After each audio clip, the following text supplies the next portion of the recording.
الحمد لله جل وعلا، وصلى الله وسلم على رسوله المصطفى ونبيه المجتبى وأمينه على وحي السماء،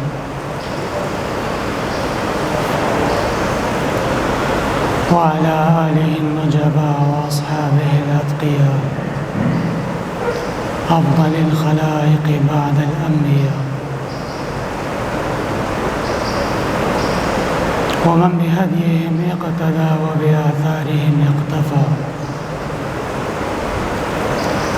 من المفسرين والمحدثين والفقهاء إلى يوم الجزاء.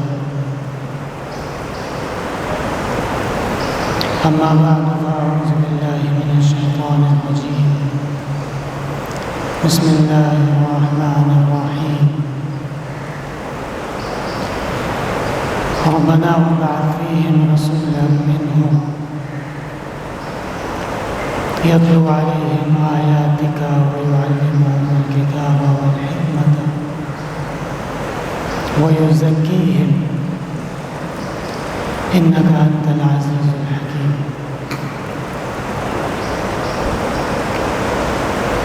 قرآن کریم کے اندر اللہ تبارک و تعالی نے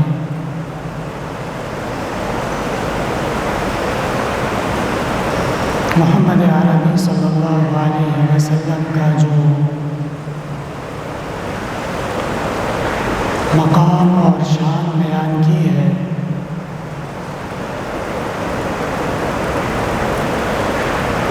اس میں دوسرا مرحلہ آتا ہے تعلیم کتاب اور تعلیم حکمت کا۔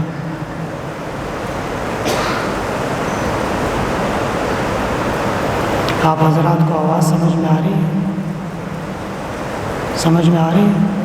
نہیں، اس کو کم کرو، آواز کم کرو، کم کرو۔ ظاہر بات ہے کہ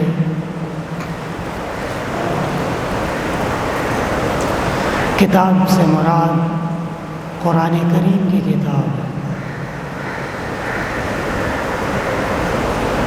یہی کتاب کامل ہے، یہی کتاب خاتم ہے، یہی کتاب تا قیامت کافی اور شافی ہے۔ اور حقیقت میں دیکھا جائے تو کتاب ہے تو وہ یہی کتاب ہے، باقی سب کتابیں اس کے تابع ہیں۔ اور حکمت، مفسرین کرام نے اس کا ایک قاعدہ بیان کیا ہے۔ کہتے ہیں کہ جب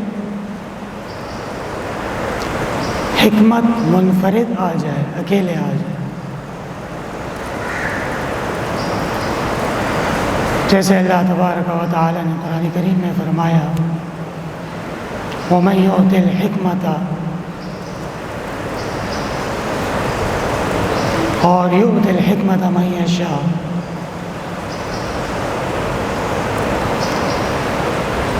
تو جہاں پہ حکمت منفرد آتا ہو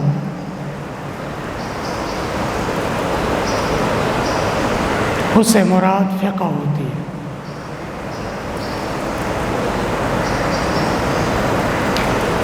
اصول غزنوی میں اس آیت کے ذیل میں یؤتی الحکمت من یشاء کے ذیل میں کہا ہے قال ابن عباس الحکمہ ای الفقہ، کہ ابن عباس رضی اللہ عنہ مفسر قرآن، ترجمان القرآن، انہوں نے کہا کہ حکمت سے مراد فقہ ہے، اور حکمت جس مقام پہ کتاب کے ساتھ آئے جیسے ایک آیت ہماری زیر بحث ہے وَيُعَلِّمُهُمُ الْكِتَابَ وَالْحِكْمَةَ، تو ایسے مقام پہ حکمت سے مراد سنت ہوتی ہے۔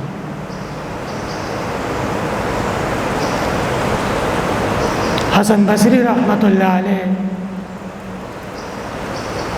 200 سے زیادہ صحابہ کرام سے یہ تفسیر نقل فرما چکے ہیں کہ کتاب سے مراد قرآن کریم اور حکمت سے مراد سنت رسول اللہ صلی اللہ علیہ وسلم۔ امام شافعی رحمۃ اللہ علیہ فرماتے ہیں کہ حکمت سے مراد سنت ہے، اس بارے میں میرے پاس اتنی زیادہ روایات ہیں، اتنی کثیر تعداد میں اقوال ہیں کہ ان کا شمار کرنا میرے لیے مشکل ہے، ان کا احاطہ کرنا میرے لیے ناممکن ہے۔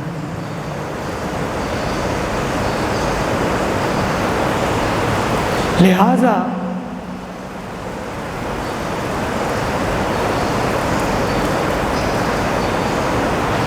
وہ مقام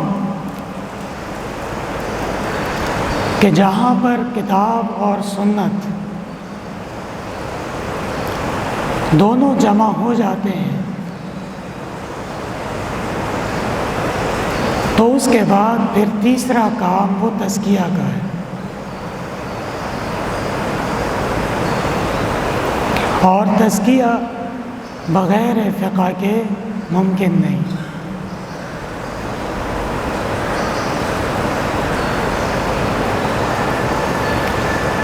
اللہ تبارک و تعالی نے صحابہ کرام رضوان اللہ علیہم اجمعین کو قرآن کریم کی سمجھ کا، قرآن کریم کی تعلیم کا ایک خاص قسم کا ذوق اور شوق عطا فرمایا تھا۔ یہ بات اس ذیل میں کی جا رہی ہے کہ رسول اللہ صلی اللہ علیہ وسلم نے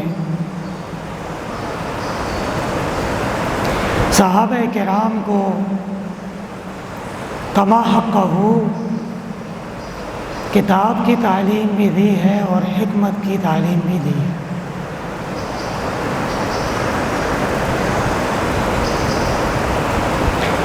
عبداللہ ابن عمر رضی اللہ عنہ فرماتے ہیں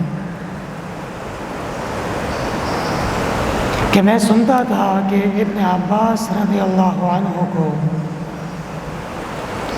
قرآن کریم کی سمجھ، قرآن کریم کی فقہ، قرآن کریم کی تفسیر، اس میں بہت زیادہ مہارت حاصل ہے، لیکن میں نے باقاعدہ مشاہدہ کر کے ان کے علم کا تجربہ حاصل نہیں کیا تھا۔ ایک موقع ایسا آیا کہ عبداللہ ابن عمر نے عبداللہ ابن عباس رضی اللہ عنہما سے کہا کہ مجھے ایک آیت کی تفسیر سمجھ میں نہیں آ رہی،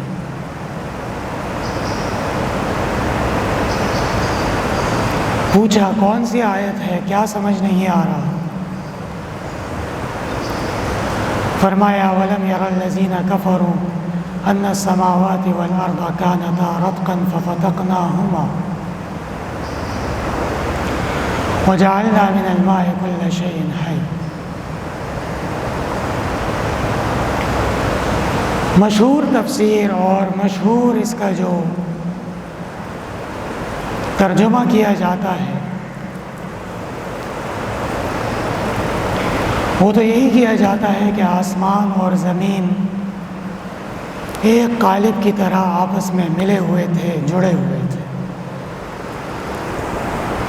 اور اللہ تبارک و تعالی نے جب حکم فرمایا تو آسمان اور زمین جدا ہو گئے۔ عبداللہ ابن عباس رضی اللہ عنہ نے جب یہ آیت سنی تو فرمایا امطرت السماء وانبتت الارض، آسمان نے پانی برسایا اور زمین نے پھول پتے فصلیں اگائیں۔ عبداللہ ابن عمر رضی اللہ عنہ فرماتے ہیں کہ میں سمجھ گیا کہ ابن عباس رضی اللہ عنہ کو واقعی قرآن کریم کا فہم اور قرآن کریم کی سمجھ وہ دیگر صحابہ کرام سے بہت زیادہ ہے، اور دلیل اس کی یہ ہے وَجَعَلْنَا مِنَ الْمَاءِ كُلَّ شَيْءٍ حَيٍّ، پانی سے اللہ تبارک و تعالی نے تمام مخلوقات کو حیات بخشی ہے۔ اور امطرت السماء بھی پانی کا ذکر ہے، اور انبتت الارض بھی پانی کے بغیر نہیں ہوتا۔ تو یہ کتنا بہترین نقطہ ہے، اور ابن عمر رضی اللہ عنہ ان کو بھی اللہ نے اتنا عظیم فہم عطا کیا کہ وہ ابن عباس کی تفسیر اور ابن عباس کی تعویل سنتے ہی سمجھ گئے کہ واقعی یہ بات کو سمجھ رہے ہیں۔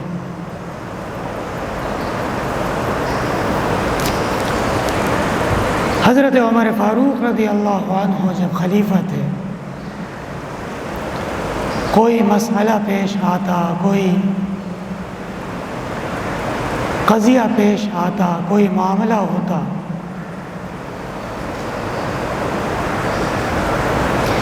تو تمام معاملات میں حضرت عمر فاروق رضی اللہ عنہ عبداللہ ابن عباس رضی اللہ عنہ کو اپنے پاس رکھتے تھے، اپنے قریب رکھتے تھے۔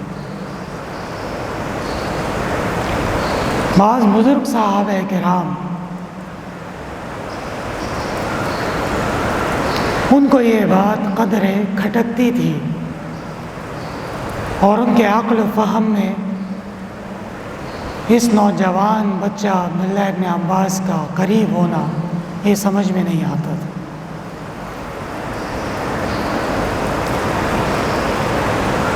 ایک موقع ایسا آیا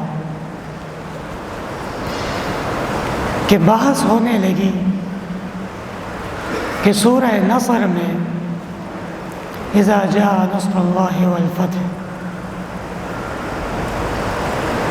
اس صورت میں پیغمبر صلی اللہ علیہ وسلم کے لیے کیا پیغام ہے؟ ڈیر معمولی ہونے زیادہ کا ڈیر معمولی۔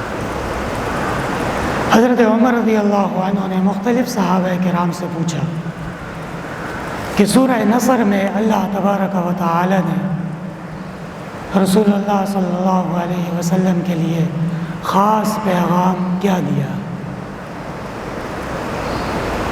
کسی نے کہا رفع درجات ہے، کسی نے کہا آپ صلی اللہ علیہ وسلم کو استغفار کی تلقین ہے، کسی نے کہا فتح کا ذکر ہے، کسی نے کہا دین اسلام کے 4 دانگ عالم میں پھیلنے کا ذکر ہے۔ پھر حضرت عمر رضی اللہ عنہ نے عبداللہ ابن عباس رضی اللہ عنہ سے پوچھا آپ فرمائیے کہ سورہ نصر میں کیا ذکر ہے؟ تو حدیث شریف میں اس طرح کے الفاظ آتے ہیں فیہ نعی رسول اللہ صلی اللہ علیہ وسلم او کما قال، اس صورت میں رسول اللہ صلی اللہ علیہ وسلم کی رحلت اور وفات کا خبر اور پیغام ہے۔ عمر فاروق رضی اللہ عنہ نے فرمایا اراک ما ترا، میری بھی یہی رائے ہے جو آپ کی رائے ہے۔ اور پھر آپ نے دیگر صحابہ کرام سے فرمایا کہ میں اس کو اپنے قریب اسی لیے رکھتا ہوں کہ قرآن کے فہم اور قرآن کا علم اس کو سب سے زیادہ ہے۔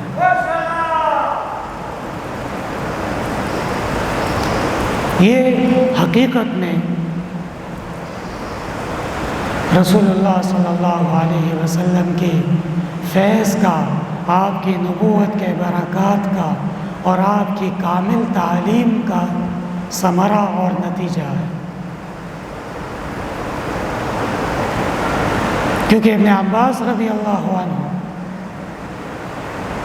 پیغمبر صلی اللہ علیہ وسلم کے رحلت کے وقت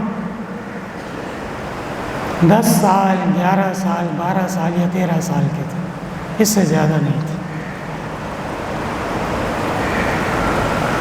اور اس زمانے میں ایک 13 سال کے بچے کی کیا عقل، کیا فہم اور کیا سمجھ ہوتی،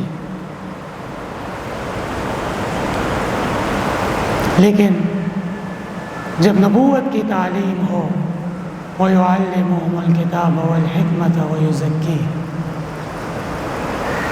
اور نبوت کا ساتھ ہو، نبوت کی دعا ہو، تو پھر چھوٹے چھوٹے بچے وہ بھی اس امت کے حبر اور عالم هذه الامہ وہ بن سکتے ہیں۔ قرآن کریم کے اندر اللہ تبارک و تعالی نے ایسا اثر رکھا ہے، ایسا اعجاز رکھا ہے اور ایسا کمال رکھا ہے کہ جہاں پہ یہ بیان ہوگا، جہاں پہ یہ پڑھا جائے گا، جہاں پہ اس کی تفسیر ہوگی، جہاں پہ اس کا خلاصہ ہوگا، جہاں پہ اس کا معنی و مفہوم بیان ہوگا، تو قرآن کریم اپنا اثر، اپنا زور اور اپنی حقانیت وہ دکھا کر رہے ہیں۔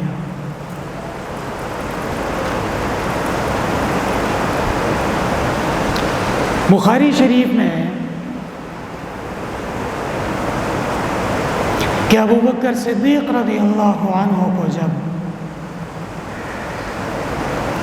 مشرکین نے حرم میں، کعبہ میں عبادت کرنے اور نماز پڑھنے سے منع کر دیا، اجازت نہیں دی، اور ان کے ساتھ دیگر صحابہ کرام اور پیغمبر صلی اللہ علیہ وسلم کو بھی بڑی تکلیف پہنچائی اور خاص پابندی لگائی کہ کعبہ کے آس پاس آپ کو عبادت کی اجازت نہیں۔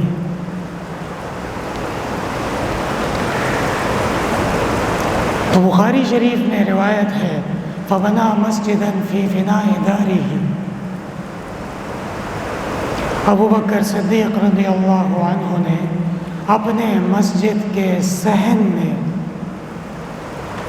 اور گھر کے سامنے جو کھلا میدان ہوتا ہے وہاں پہ مسجد بنا لی اور وہاں پہ عبادت شروع کر دی۔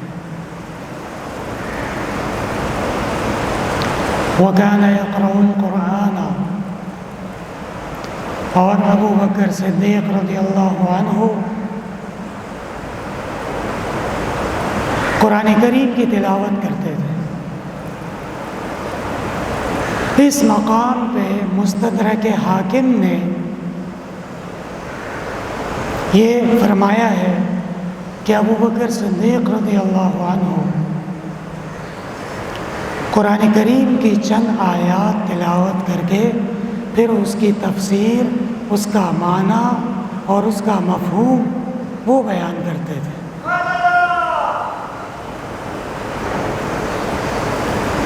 فاجتمع نساء المشرکین وصبیانہم، بس جمع ہو گئے مشرکین کے بچے اور خواتین، وکانوا یسمعون ابا بکر الصدیق، اور وہ سنتے تھے جو ابو بکر صدیق بیان کرتے تھے۔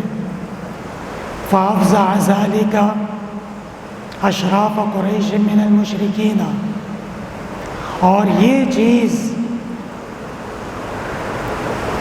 قریش کے اشراف کو بہت زیادہ خطرناک اور ناگوار گزری۔ افزع یفزع ڈرا دینے کے معنی میں آتا ہے۔ تو انہوں نے باقاعدہ ابو بکر صدیق رضی اللہ عنہ سے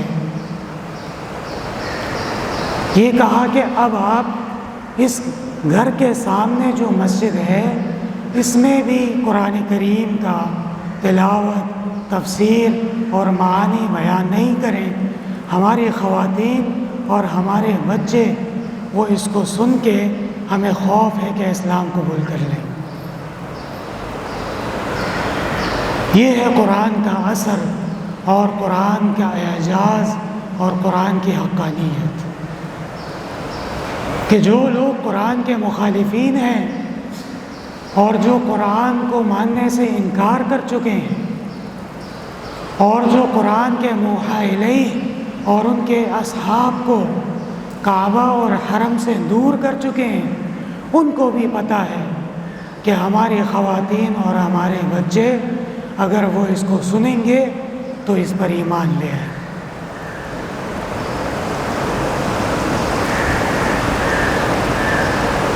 حضرت والد صاحب رحمۃ اللہ علیہ ایک قصہ بیان فرماتے تھے طبقات المفسرین کے حوالے سے، کہ کشمیری ایک بادشاہ تھا ڈوگر،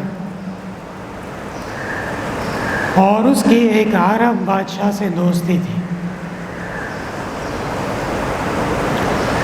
اور اس کو شوق تھا کہ وہ تمام آسمانی کتابوں کو سمجھے، ان کو پڑھے اور ان کے اندر کیا بیان ہوا ہے اس کو ضبط کر لے، اس کو سمجھ لے۔ جب قرآن کریم کا نمبر آیا تو اس نے عرب بادشاہ سے کہا کہ مجھے ایک ایسا عالم چاہیے، ایک ایسا مفسر چاہیے جو قرآن کریم کا ترجمہ اور تفسیر مجھے پڑھائے۔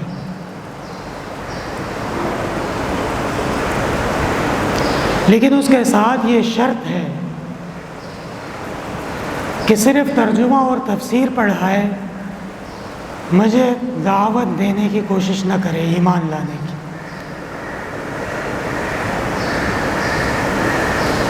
عرب بادشاہ نے اپنی سلطنت کے قابل علماء کو جمع کیا اور ان سے کہا کہ بھئی کشمیر کے ڈوگر بادشاہ وہ ایک مفسر مانگ رہے ہیں اور ان کو قرآن کریم کی تعلیم دینی۔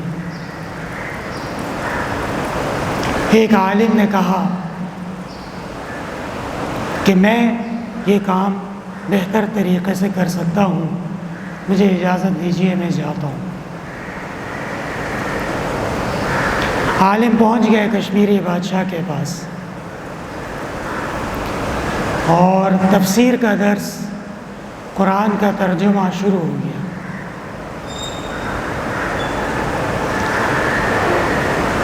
چلتے چلتے 25 سپارے ہو گئے، سورہ یاسین شروع ہو گئی، اور وقتاً فوقتاً وہ بادشاہ قرآن کریم کے آیات، قرآن کریم کی ترتیب، قرآن کریم کا نظم اور قرآن کریم کی صورتیں، ان کے بارے میں عالم سے مختلف سوالات کرتا تھا۔ یہ ایسا کیوں ہے؟ یہ آیت پہلے کیوں ہے؟ یہ آیت بعد میں کیوں ہے؟ اس آیت میں منعم علیہم کا ذکر ہے اور اس کے بعد فوراً آیت میں مغضوبین اور ضالین کا ذکر ہے، کیوں ہے؟ اور وہ عالم تفصیل کے ساتھ، انہماک کے ساتھ ان کے اعتراضات کے جوابات تشفی اور تسلی کے ساتھ دیا کرتے تھے۔ طلباء کرام بات سمجھ رہے ہیں؟ بیدار ہیں؟ اچھا جی۔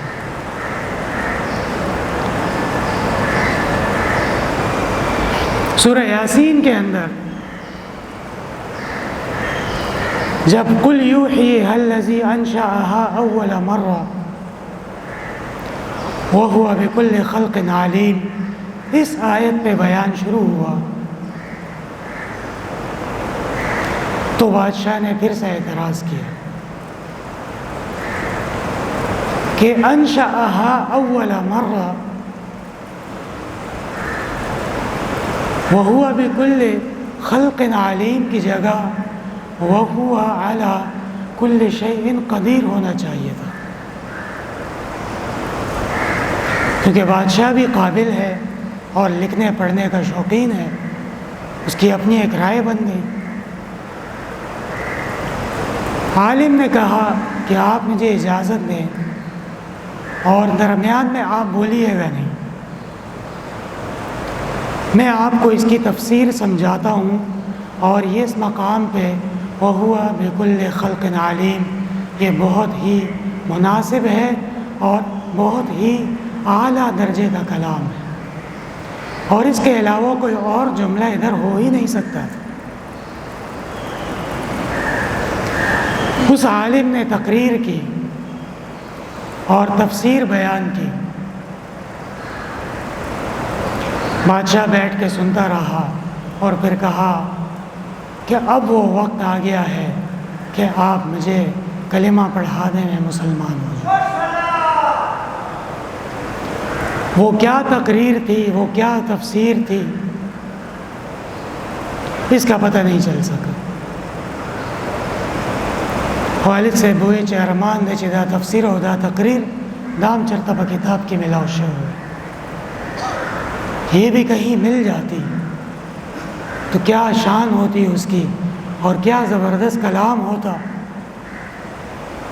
کہ ایک کشمیری ڈوگر بادشاہ وہ سن کے رہ نہ سکا اور اسلام کی حقانیت کو وہ سمجھ گیا۔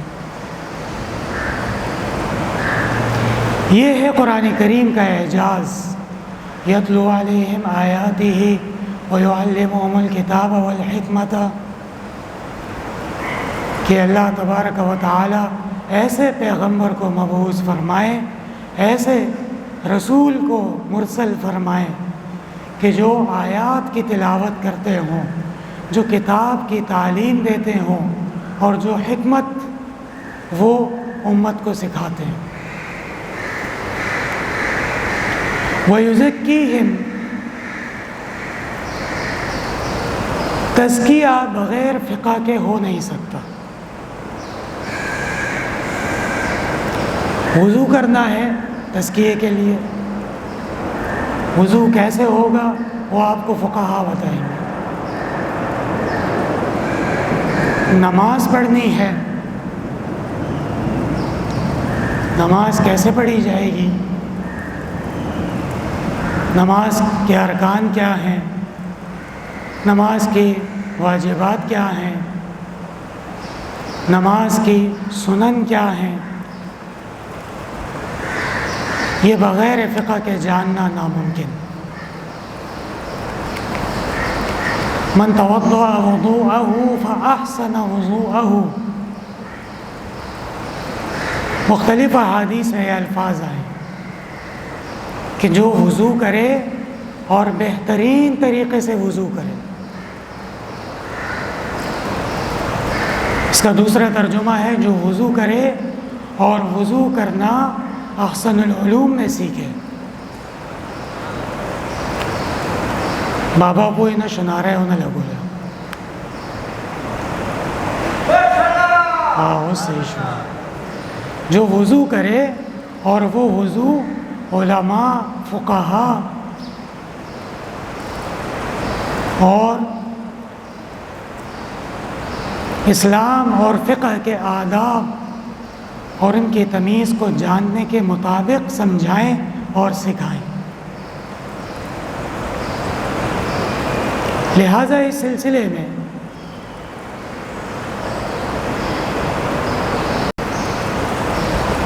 تو فقہا، مفسرین، محدثین، وہ سب مل کر اس تعلیم کا امت کے لیے جو نتیجہ نکالتے ہیں اور امت کے لیے جو سہل احکام بیان کرتے ہیں، اس کا نام فقہ ہے۔ اب مثلا رمضان المبارک شروع ہو گیا، تمام مسلمانوں پر روزہ فرض ہے، کتب علیکم الصیام کما کتب علی الذین من قبلکم۔ اب روزے کی تعریف، الامساک عن الاکل والشرب والجماع، روزے کا حکم، اجمعت الامۃ علی انها مکتوبۃ ولا یجحدها الا الکافر۔ ابو بکر کاسانی، مدائع الصنائع، پوری امت کا اجماع ہے کہ یہ فرض ہے اور اس کا انکار نہیں کرتا مگر کافر۔ یہ مسائل کہاں سے آئے؟ یہ حکم کہاں سے نکلا؟ یہ فقہ اور فقہا کی محنت اور ان کی کوشش اور ان کا امت پہ احسان کہ انہوں نے اس طرح کے احکام ہمارے اور آپ کے لیے سہل اور آسان کر کے ابواب کی ترتیب میں جمع کر دی۔ بہرحال اس مقام پہ ایک اور بات قابل غور ہے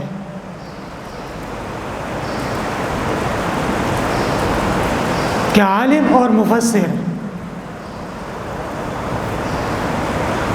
وہ جب بھی قرآن کریم کی کسی سورت، کسی جز، کسی رکوع کی تفسیر کرتا ہے تو اس کے نظر میں 5 چیزیں ہونی چاہیے۔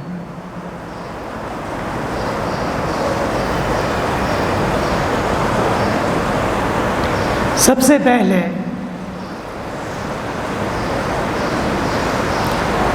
دعوی صورت یا موضوع صورت، عنوان صورت، سب ایک چیز ہے کہ اس صورت کے اندر وہ خاص بات کیا بیان ہوئی ہے جو اس صورت میں دعوے اور عنوان اور موضوع کی حیثیت رکھتی ہو۔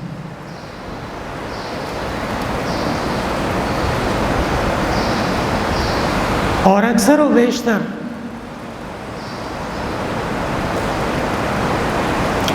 ابتدا کے اندر تمہید ہوتی ہے اور درمیان میں دعوی صورت ہوتا ہے اور آخر میں تکملہ ہوتا ہے۔ طلباء کرام بات سمجھ رہے ہیں؟ دوسری چیز جو ایک عالم اور مفسر کی نظر میں ہونی چاہیے وہ میزان صورت یا میزنہ صورت۔ یہ میزان کس چیز کا ہے؟ یہ دلائل کا میزان ہے کہ اس صورت میں کتنے عقلی دلائل بیان ہوئے، کتنے نقلی دلائل بیان ہوئے، کتنے وحی دلائل بیان ہوئے، کتنے الزامی دلائل بیان ہوئے، کتنے بدیہی دلائل بیان ہوئے، کتنے دلائل مضمرن بیان ہوئے، وغیرہ وغیرہ۔ یہ تمام چیزیں جو اللہ تبارک و تعالی نے انسان کی ہدایت اور اس کو پیغام پہنچانے اور اس کے فہم میں آسانی کے لیے جو قرآن کریم کے اندر دلائل بیان کیے ہیں، یہ میزان اور میزنہ صورت کے اندر اس کی تفصیل بیان ہو جاتی ہے۔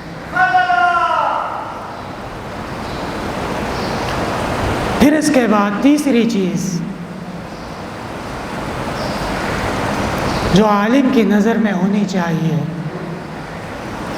وہ ہے خلاصہ صورت، کہ اس صورت میں جو احکام، جو دلائل، جو قصص، جو توحید، جو رسالت اور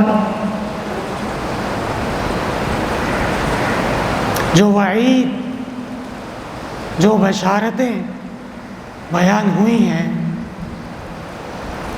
ان کا خلاصہ کلام کیا ہے؟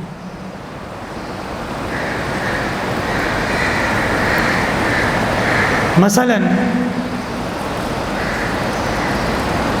سورہ فاتحہ میں اللہ تبارک و تعالیٰ کی الہی الوہیت، اللہ کی توحید، اللہ تبارک و تعالیٰ کی ربوبیت، اللہ تبارک و تعالیٰ کا رحمان ہونا، اللہ تبارک و تعالیٰ کا رحیم ہونا، یہ تفصیل سے بیان ہو۔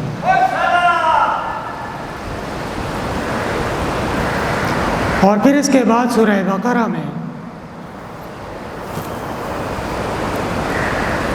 سورہ فاتحہ کے اندر جن کو مغضوبین کہا گیا،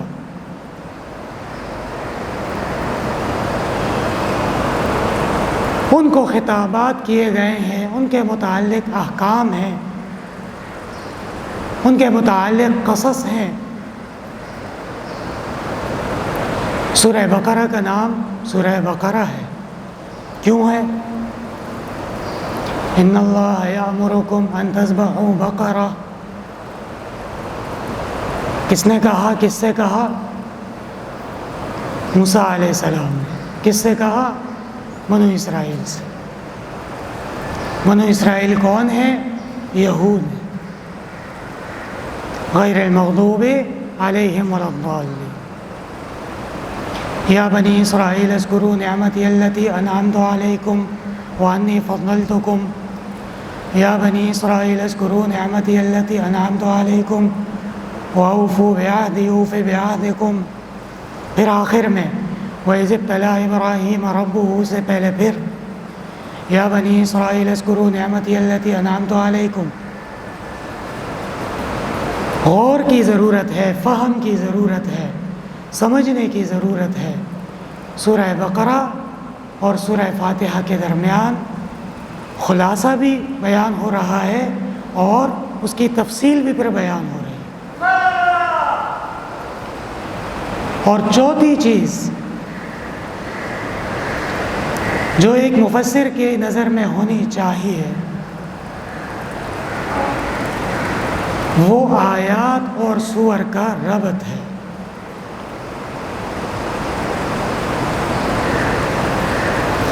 قرآن کریم کا یہ اعجاز ہے کہ اس کی ایک ایک آیت اور ایک ایک سورت اور ایک ایک جز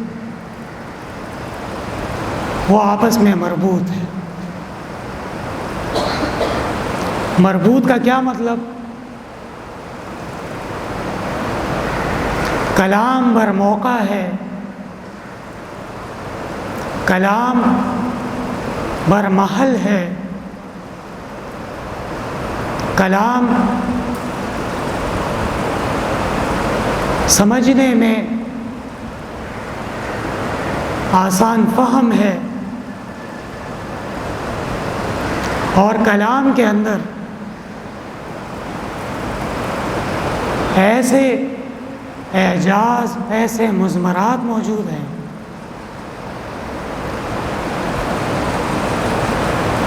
کہ تفکر اور تذکر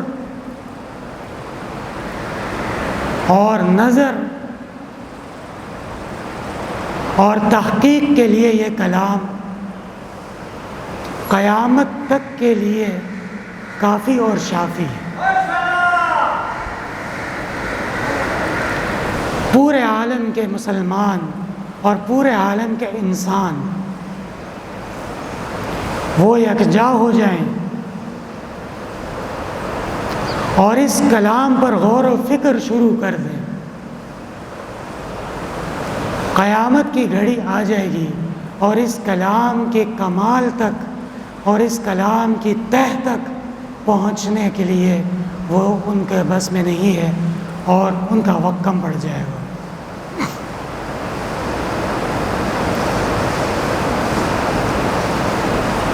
وہ آیت کس طرح ہے؟ من شجرۃ اقلام والبحر یمدہ من بعدہ سبعۃ ابحر ما نفدت کلمات اللہ۔ یہ میں اپنی طرف سے نہیں کہہ رہا، قرآن کریم میں موجود ہے۔ تمام سمندر سیاہی بن جائیں اور اس کائنات کے تمام درخت و قلم بن جائیں، اللہ تبارک و تعالیٰ کا ذکر، اللہ کی عظمت، اللہ کی شان، اللہ کی بڑائی، اللہ کی صمدیت، اللہ کی احدیت وہ مکمل نہیں ہو سکتی، کیونکہ اللہ تبارک و تعالی وہ ہمارے احاطے سے منزہ ہے۔ لم یلد ولم یولد ولم یکن لہ کفوا احد، یہ اللہ تبارک و تعالی کی شان عظیم۔ صورتوں کا ربط سمجھنا اور ان میں غور و فکر کرنا اور ان کو امت تک پہنچانا، یہ ایک مفسر و ایک عالم کے لیے تفسیر کا چوتھا رکن ہے۔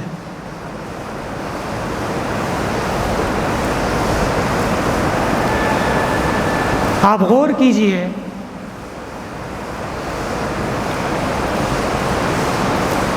کہ سورہ فاتحہ کے اندر اللہ تبارک و تعالی کی توحید بیان ہوئی ابتدا کے اندر، اور پھر آگے جا کے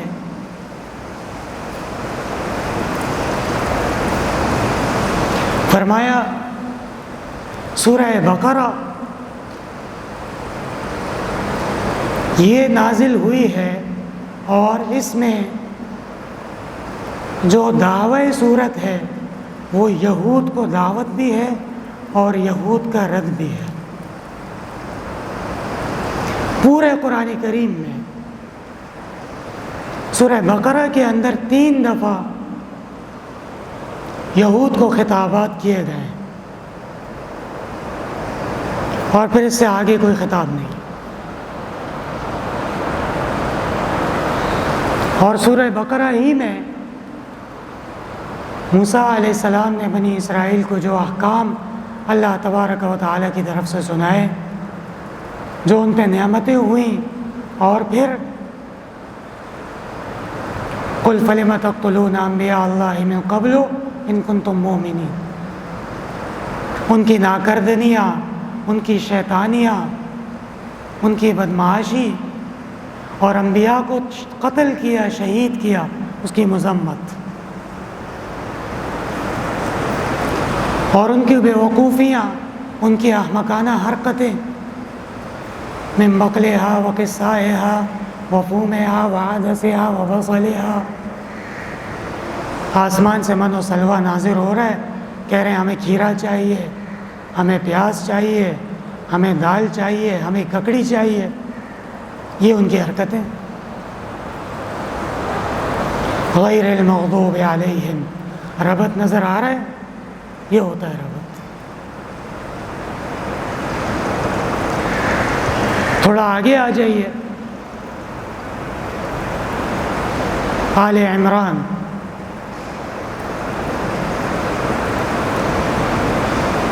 عماد الدین ابن کثیر فرماتے ہیں بحوالہ ابن عباس کے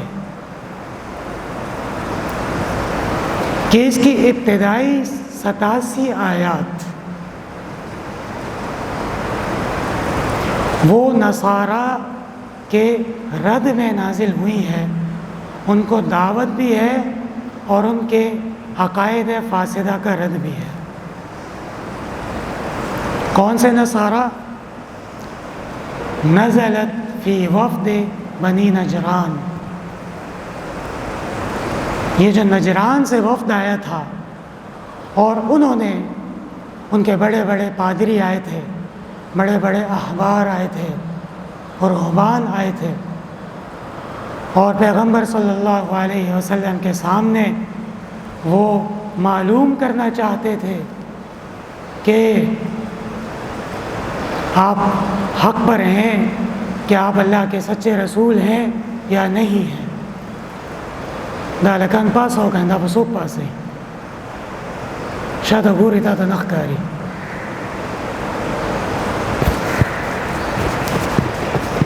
دا خوب کوشش مکوئی گورے خلق و مخ کی وہ بیزت ہے، خبردار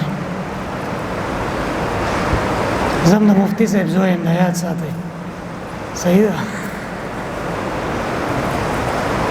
تو آل عمران ولا الضالین، ضالین بالاتفاق کون ہے؟ وہ نصارہ ہے۔ اور آل عمران کے اندر قل یا اہل الکتاب تعالوا الی کلمۃ سواء بیننا وبینکم الا نعبد الا اللہ ولا نشرک به شیئا ولا يتخذ بعضنا بعضا اربابا من دون اللہ۔ بات سمجھ میں آ رہی ہے؟ کس کو خطاب ہے؟ نصارہ کو۔ تو فاتحہ کے ساتھ اس کا بھی ربط موجود ہے۔ آگے آ جائیے سورہ مائدہ،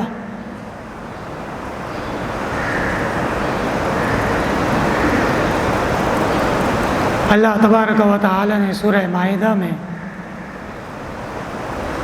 احکام بیان فرمائے ہیں، مومنین کے لیے بشارتیں بیان فرمائی ہیں، حلال طریقے سے رزق طلب کرنا اور حلال طریقے سے ذبیحہ کرنا، اس کے احکام بیان فرمائے ہیں۔ یہ سب کس لیے ہیں؟ مومنین کے لیے ہیں۔ اور مومنین کون ہیں؟ صراط الذین انعمت علیہم، ان کا راستہ اور ان کا سبیل جن پہ اللہ کی نعمتیں ہوں۔ اور مائدہ میں منعم علیہم کا ذکر موجود ہے۔ اس طرح یہ سلسلہ چلتا چلا جا رہا ہے آخر تک۔ الحمدللہ رب العالمین الرحمن الرحیم قل اعوذ برب الناس۔ رب نظر آیا آپ کو؟ مالک یوم الدین، ملک الناس۔ ایاک نعبد و ایاک نستعین، معبود اور مستعان وہ الہ ہوتا ہے اور وہ الوہیت والا ہوتا ہے، الہ الناس۔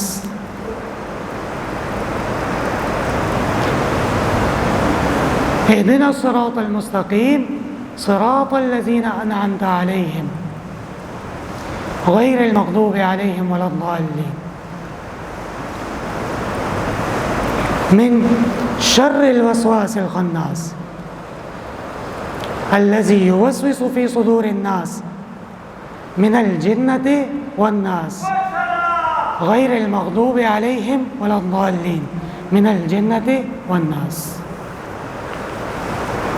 یہ حضرت والد رحمہ اللہ وہ اس طرح طلباء کو سمجھاتے تھے کہ بعض اوقات ربط و ترتیب بالکل واضح اور ظاہر ہوتی ہے، اور بعض اوقات وہ بڑے سے بڑے مفسر، بڑے سے بڑے عالم اس کے اوپر بھی منکشف نہیں ہوتی۔ یہ تو بحر ہے اور یہ تو سمندر ہے اور یہ تو آسمان جیسے فلک والا کلام ہے۔ کون یہ دعویٰ کر سکتا ہے کہ میں اس کو مکمل طور پہ سمجھ چکا ہوں. وَفَوْقَ كُلِّ ذِي عِلْمٍ عَلِيمٍ. طلباء کرام بات سمجھ گئے. چوتھی چیز ربط و ترتیب، وہ ایک عالم، ایک مفسر کے لیے قرآن کریم میں سمجھنا، اس کو نوٹ کرنا، اس کو بیان کرنا، یہ اس کی تفسیر کی آسانی کے لیے ضروری ہے. اور پانچویں چیز، سورت کا امتیاز. بِأَيِّ وَجْهٍ تَمْتَازُ الْبَقَرَةُ مِنْ آلِ عِمْرَانَ وَبِأَيِّ وَجْهٍ تَمْتَازُ الْفَاتِحَةُ مِنَ الْبَقَرَةِ. کہ ان دونوں صورتوں کے درمیان وجہ امتیاز کیا ہے، اور یہ واضح ہو جائے گی پچھلی چاروں چیزوں کے بیان سے. دعوی صورت کیا ہے، خلاصہ صورت کیا ہے، میزان صورت کیا ہے، اور ربط و ترتیب کیسی ہے. جب یہ ایک مفسر سمجھ جائے تو اس کے سامنے امتیازات بالکل واضح اور ظاہر ہو جائیں. جیسے ہم نے ابھی بیان کیا کہ فاتحہ توحید ہے، اور بھی اس کے علاوہ اس میں کافی کلام ہے، انشاءاللہ تعالی اگلی مجلس میں وہی کریں گے. بقرہ مغضوبین کی دعوت بھی ہے اور ان کا رد بھی ہے. آل عمران ضالین کو دعوت بھی ہے اور ان کا رد بھی ہے. مائدہ منعم علیہم کی تسلی ہے، بشارت ہے، ان کی رہنمائی ہے. تو یہ تمام نقطے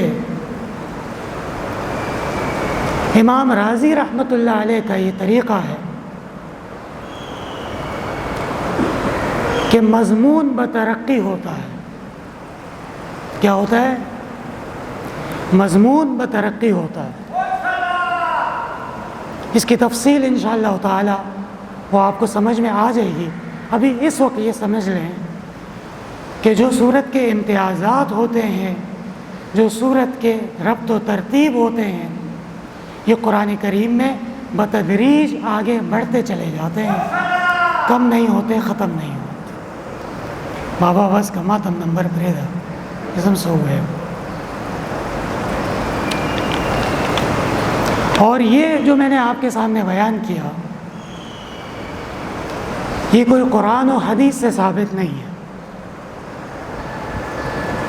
یہ مفسرین کے تجربے اور مفسرین کی تحقیق، مفسرین کا تعلیم اور تربیت کا طریقہ، اس میں تگ و دو کرنے کے بعد اس میں علماء کرام، طلباء کرام کو سمجھانے کے لیے اور ان کی آسانی کے لیے ایک طریقہ سمجھایا گیا.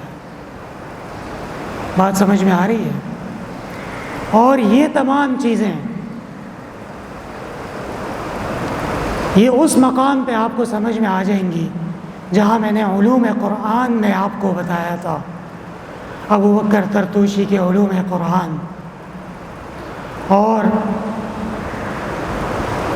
ابو الحسن نحاس کے علوم قرآن البرہان کے نام سے، اور اس کے علاوہ دیگر علماء کرام جنہوں نے علوم قرآن کے اندر بہترین تصانیف فرمائی ہیں.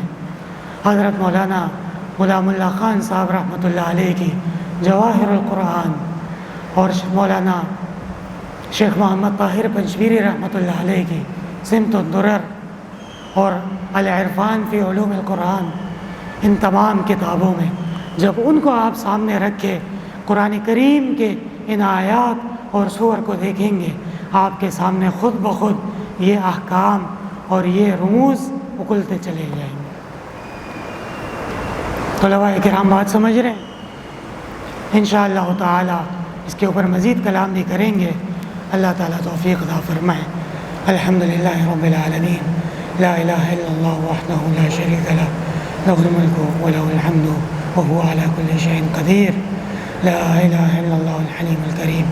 سبحان اللہ رب العرش العظیم والحمد للہ رب العالمین. نسألك موجبات رحمتك وعزائم مغفرتك والغنیمة من كل بر والسلامة من كل إثم.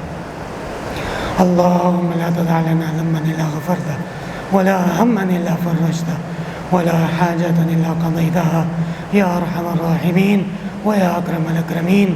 اللهم إنك عفو كريم تحب العفو فاعف عنا وإنا نسألك الجنة ونعوذ بك من النار. حضرت علی صاحب کے رفع درجات کے لیے دعا فرمائیں. اللہ تعالیٰ درجات بلند فرمائیں اور رمضان المبارک کی مبارک گھڑیوں میں جو ان کے لیے دعائیں کی گئی ہیں اللہ تعالیٰ قبر کو جنت کا باغ بنائے, جنت الفردوس میں اعلیٰ مقام عطا فرمائے. وصلی اللہ تعالیٰ